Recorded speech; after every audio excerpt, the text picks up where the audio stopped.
Hello दोस्तों, the scary Hunt YouTube channel पर आप सभी का स्वागत है। और आज मैं आप सबके लिए लेकर आया हूँ वेंडिगो की एक सच्ची और डरावनी स्टोरी। तो चलिए इस स्टोरी को स्टार्ट करते हैं। मेरा नाम डेविड है और आज जो वेंडिगो की सच्ची घटना मैं आप लोगों को बताने जा रहा हूँ, ये घटना कुछ ही दिनों पहले की है। एक बात मैं आप लोगों को बता देना चाहता हूँ कि मैं, मेरे मम्मी पापा और मेरा छोटा भाई, हम टेक्सास में एक छोटे से शहर में रहते हैं। फिर एक दिन हमें कॉल आया। दरअसल वो कॉल मेरी दादी का था। उन्होंने हमें बताया कि तुम्हारे दादाजी अब इस दुनिया में नहीं रहे। ये सुनकर हम सब हैरान रह गए। मेरी दादी ने बोला, तुम सब यहाँ जितना जल्दी हो सके उतना जल्दी आ जाओ।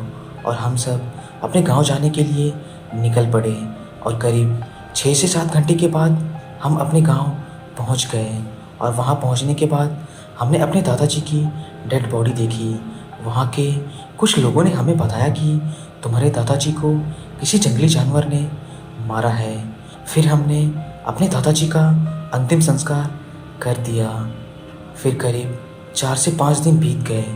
एक दिन जब मैं अपने कमरे में सो रहा था, तभी मुझे पास के जंगलों से किसी अजीब से जानवर के चिल्लाने और गुर्राने की आवाज़ आ रही थी। और वो आवाज़ बहुत देर तक आती रही। फिर वो आवाज़ें और ज़ोर ज़ोर से आने लगी, मानो ऐसा लग रहा था जैसे कि वो हमारे घर के बहुत ही पास में हो। तभी मुझे शॉटगन से 2 गोलियों के चलने की आवाज़ आई। मैं तुरंत अपनी खिड़की खोलकर बाहर देखने लगा। तभी मैंने देखा कि मेरे पापा किसी के ऊपर शॉटगन से फायर कर रहे थे। और जब मैंने उस तरफ देखा तो मेरे तो जैसे होश ही उड़ गए। मैंने देखा कि एक बहुत ही अजीब सा और बहुत ही पतला जानवर खड़ा था। उसका सर किसी हिरन के जैसा था और उसके हाथ बहुत लंबे और पतले थे। और उसकी आंखों की जगह 2 काले गड्ढे थे और उसके नुकीले दांत थे। और वो 8 से 9 फीट लंबा था और बहुत ही ज़्यादा डरावना लग रहा था। और मेरे पापा के गोलियां चलाने के बाद भी उसके ऊपर कुछ असर नहीं हुआ। फिर उसने एक जोर की चीख मारी और जंगलों के अंदर बहुत तेज़ी से कहीं गायब हो गया।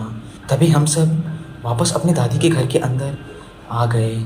तभी मेरी दादी ने हमें बताया कि वो एक वेंडिगो शैतान था और इसी शैतान ने तुम्हारे दादाजी को मारा है।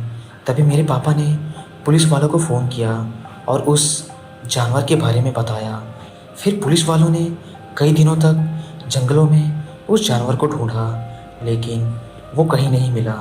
फिर हमने अपनी दादी को लेकर टेक्सास हमारे शहर आ गए ताकि वो शैतान मेरी दादी को कोई नुकसान ना पहुंचा सके।